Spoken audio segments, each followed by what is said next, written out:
हिमांशु मिश्रा मेरे साथ इस वक्त जुड़ चुका है। हिमांशु, मंथन चल रहा है सुबह से ही, लेकिन नंदीग्राम को लेकर भी सवाल है। शुभेंदु अधिकारी के जब वो बीजेपी में शामिल हुए थे तब क्लियर था कि वहां से कड़ी टक्कर देंगे, लेकिन ममता ने उसी मैदान पर जाकर ताल ठोक दी कि यहां से इस बार मैं चुनाव लड़ूंगी। तो क्या शुभेंदु होंगे ममता के मुकाबले में वहां से?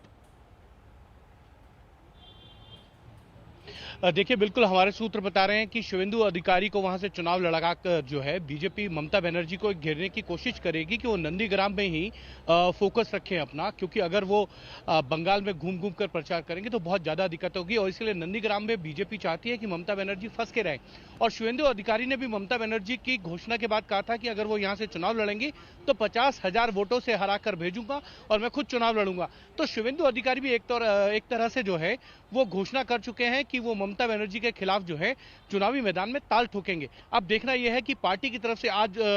जो बैठक होनी है उसमें उनका नाम तय किया जाएगा, लेकिन जो हमारे सूत्र बता रहे हैं 7 तारीख को पहली लिस्ट आएगी जिसमें बंगाल के दोनों फेजेस के लिए जो है 60 उम्मीदवारों के नामों की जो है सूची जारी की जाएगी। हिमांशु, एक और बड़ी बात है, अगर हम नंदीग्राम की ही खास तौर पर बात करते हैं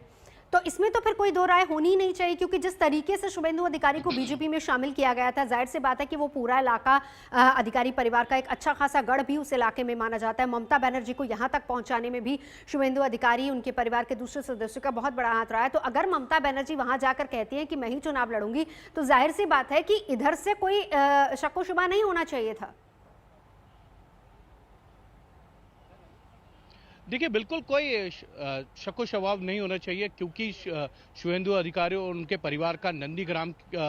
जो विधानसभा है और उसके आसपास का क्षेत्र है उसमें बहुत पकड़ मजबूत है और इसी पकड़ के कारण शुभेंदु अधिकारी ने यह घोषणा की है कि अगर ममता बनर्जी यहां से चुनाव लड़ेंगी तो वो उनके खिलाफ चुनाव लड़ेंगे और 50,000 वोटों से ज्यादा से उनको जो है हराकर जो है वो ये सीट जीतेंगे। लेकिन बड़ी बात यह है कि बीजेपी एक एक फीडबैक ले रही है सीट के ऊपर, और इस सभी सीटों पर फीडबैक लेने के बाद जो है ये कोशिश की जा रही है कि उम्मीदवारों का चयन बहुत अच्छा हो और जो जीत सकें उम्मीदवार उन्हीं को टिकट देने की जो है किसी भी तरीके का जो है इस बार भाई भतीजावाद नहीं होगा। जिताऊ उम्मीदवारों पर ही यानी कि